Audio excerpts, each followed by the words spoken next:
Anindya Bakri secara resmi terpilih sebagai Ketua Umum Kamar Dagang Indonesia, Kadin, melalui Musyawarah Nasional Luar Biasa, Munaslup, yang diadakan pada 15 September 2024. Pemilihan tersebut dihadiri oleh 28 dari 34 Kadin Provinsi dan 25 asosiasi, serta berlangsung secara aklamasi. Penggantian Arsjad Rasjid dari posisi Ketua Umum ini dipimpin oleh Nurdin Halid, dengan kehadiran tokoh-tokoh penting seperti Wakil Ketua Kadin Erwin Aksa dan Menteri Investasi Rosan Perkasa Ruslani.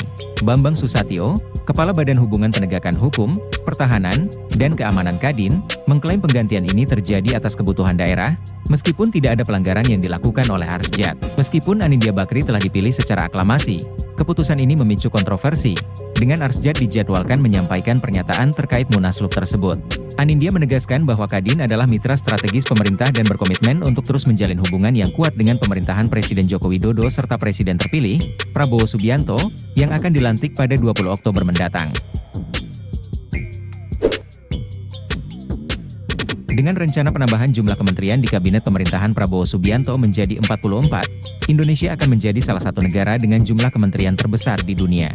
Untuk perbandingan, Amerika Serikat memiliki 15 kementerian, Rusia memiliki 21 kementerian, dan India memiliki 53 kementerian. Meskipun jumlah kementerian di India jauh lebih banyak, penambahan kementerian di Indonesia akan menjadikannya negara dengan salah satu struktur kabinet terluas di dunia, jika terwujud.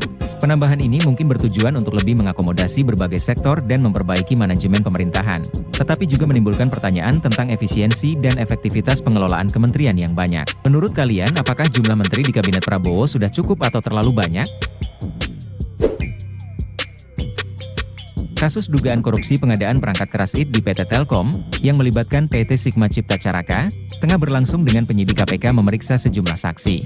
Binsar Pardede, mantan Direktur Human Capital Finance PT Sigma Cipta Caraka, telah diperiksa terkait pembayaran kepada mitra Telkom Sigma dalam proyek fiktif. KPK juga memeriksa Heri Purnomo, mantan VP Corporate Secretary PT Sigma Cipta Caraka, untuk mendalami proses pemilihan mitra dan pelanggaran SOP. Kerugian negara dari kasus ini diperkirakan mencapai di atas 100 miliar rupiah dan mungkin bertambah seiring dengan pengembangan penyidikan. Selain itu, KPK telah mengajukan pencegahan terhadap 6 orang terkait kasus ini dan melakukan penggeledahan di berbagai lokasi untuk mengumpulkan bukti, termasuk dokumen dan alat elektronik yang diduga digunakan dalam perbuatan melawan hukum. Penyidikan ini merupakan bagian dari upaya KPK untuk menangani dugaan korupsi besar di sektor BUMN. Menurut kalian, apakah dugaan korupsi tersebut benar adanya? Kritik terhadap kebijakan pemerintah Jokowi mengenai ekspor pasir laut kembali mencuat setelah pembukaan keran ekspor yang sudah dilarang selama 20 tahun.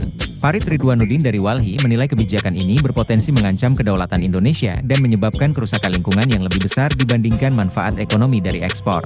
Ia mengemukakan bahwa penambangan pasir laut dapat mengurangi luas daratan Indonesia, sementara negara penerima, seperti Singapura, malah memperoleh tambahan luas daratan.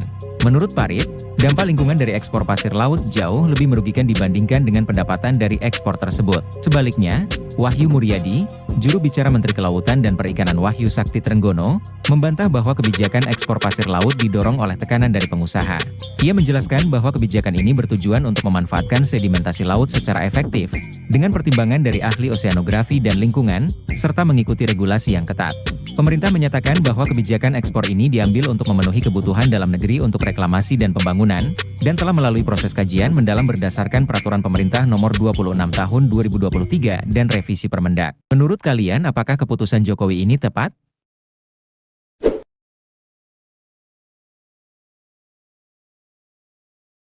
Terima kasih telah menonton video ini, jangan lupa memberi komentar di bawah, komentar terbaik akan ditampilkan di video selanjutnya.